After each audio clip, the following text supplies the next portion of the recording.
Créée en 1992, l'association de la Chambre de commerce et d'industrie française en Chine, autrement dit la CCI France-Chine, réunit plus de 1600 membres de sociétés françaises situées en Chine.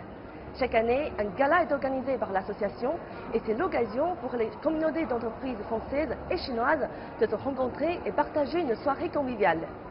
Aujourd'hui, avec l'adoption de la loi sur les investissements étrangers et l'amélioration de l'environnement des affaires en Chine, comment les sociétés françaises voient-elles le changement du marché chinois? Je pense que ça ouvre vraiment un complètement nouveau champ des possibles, avec beaucoup de nouvelles choses qu'on va pouvoir mettre en place. Et à mon sens, ça va aussi une très belle opportunité pour les entreprises françaises, par le biais de partenariats avec des opérateurs comme le nôtre ou indépendamment dans certains cas, de venir se développer et de rechercher de nouvelles opportunités sur le terrain chinois. Donc je pense que cette démarche de facilitation et les nouveaux cadres juridiques, législatifs et d'investissement qui sont mis en place vont effectivement créer beaucoup d'opportunités pour les entreprises françaises. Déjà, le marché chinois, tout le monde le recherche parce que c'est un très grand marché, très dynamique. Et donc, pour nous, c'est bien, c'est une population jeune et c'est un avenir pour nous.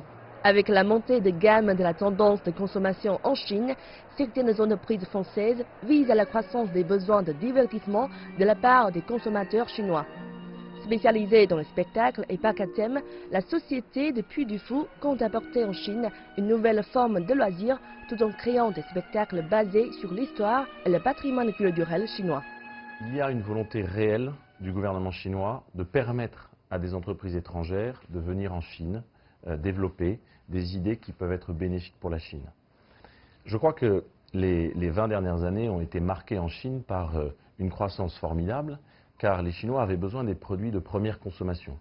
Et que nous arrivons maintenant à un stade du développement de l'économie qui est justement celui qui appelle des vrais loisirs familiaux, des loisirs populaires qui permettent d'accueillir de nombreuses personnes sur le sol chinois. Christophe Loras, le président de la CCI France-Chine, a mis l'accent sur la présence dynamique des sociétés françaises en Chine qui ont bénéficié de l'amélioration de l'environnement des affaires en Chine. Il y a plus de facilité d'entrer, d'installer son entreprise et d'importer.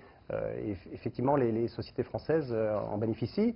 Maintenant, il faut aussi que l'accès au marché s'améliore à l'intérieur, parce qu'il ne suffit pas d'arriver dans la Chine, il faut aussi à l'intérieur qu'il y ait une certaine équité dans l'accès au marché. Il y a encore des choses à améliorer, mais clairement, avec toutes les dernières mesures qui ont été prises, le climat des affaires et l'environnement des affaires est bien meilleur qu'avant. Et donc, chaque société aura sa stratégie pour en profiter.